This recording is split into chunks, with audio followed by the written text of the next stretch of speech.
Cette rencontre, c'est la 6e édition du Forum de développement des services de communication à valeur ajoutée.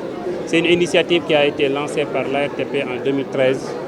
Aujourd'hui, on est à la 10e édition. C'est un cadre de discussion, d'échange pour faire le point sur l'évolution des services de développement, des services numériques à forte valeur ajoutée. Le service à valeur ajoutée, c'est tous ces services-là qui gravitent autour de l'économie des communications électroniques. Donc l'idée, c'est de passer en revue les recommandations de l'année dernière qui ont été traduites les recommandations de l'année dernière qui ont été mises en œuvre par l'ARTP et à travers les 2 thématiques qui seront abordées par la suite, de décliner d'autres priorités, d'autres recommandations à mettre en œuvre pour l'année suivante. Par exemple, sur la détermination d'un espace économique pour les SVA, ça a été fait avec la validation d'offres voix SMS. Il y a eu beaucoup d'initiatives, la libéralisation du code USSD, l'accessibilité du code USSD. Donc c'est toutes ces initiatives-là qui ont été prises pour faciliter le développement de cette économie-là qui génère énormément d'argent et dans lequel beaucoup de Sénégalais investissent. En fait, c'est un régime qui est aujourd'hui déclaratif au niveau de la RTP. Il faut souscrire à une autorisation. Et cette autorisation vous permet de travailler dans l'écosystème des opérateurs et du secteur télécom. Un fournisseur de services à valeur ajoutée aujourd'hui, c'est une entreprise qui travaille avec les opérateurs télécoms et qui travaille aussi avec les utilisateurs finaux. Et le tout encadré par la RTP dans un cadre juridique. Et un certain nombre de services qui sont inscrits dans le catalogue national télécom qui permet aux fournisseurs SVA de dérouler ses activités.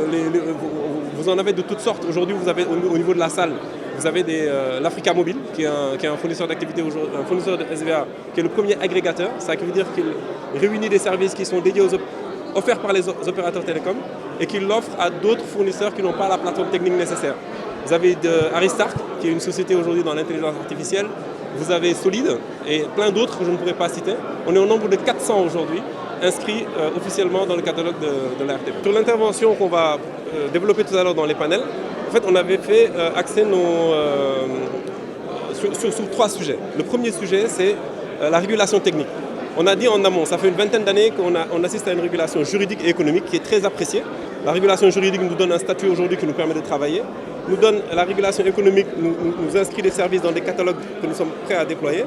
Maintenant, il faut peut-être une régulation un peu plus technique qui va aller de manière verticale au niveau de la mise en œuvre des plateformes pour s'assurer que les différents acteurs de l'écosystème respectent leurs limites et puissent travailler en harmonie. Ça, c'est le premier point.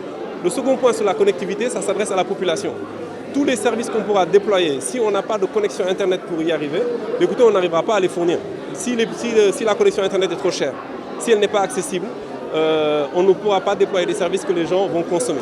Donc c'est important que cette connectivité au niveau national soit réglée une bonne fois pour toutes, parce que la technologie le permet, c'est qu'une volonté économique et politique. Le dernier point, ce serait relatif au financement. Dans notre secteur d'activité, les entreprises sont quand même assez taxées. L'État perçoit aujourd'hui une taxe qu'on appelle la RUTEL, et d'autres taxes. Nous, du point de vue des SVA, ce qu'on se dit, c'est que ces taxes perçues, on doit recevoir peut-être une petite part qui va permettre de financer l'activité des SVA. On ne parle pas d'un fonds d'investissement qui va être réparti au cas par cas, on parle d'une somme d'argent collectée à travers les différentes transactions qui vont nous permettre de développer l'ensemble de nos services, avec un mécanisme à définir en partenariat avec les institutions financières, en partenariat avec la RTP et pourquoi pas la Banque centrale, qui est très active dans ce domaine aujourd'hui.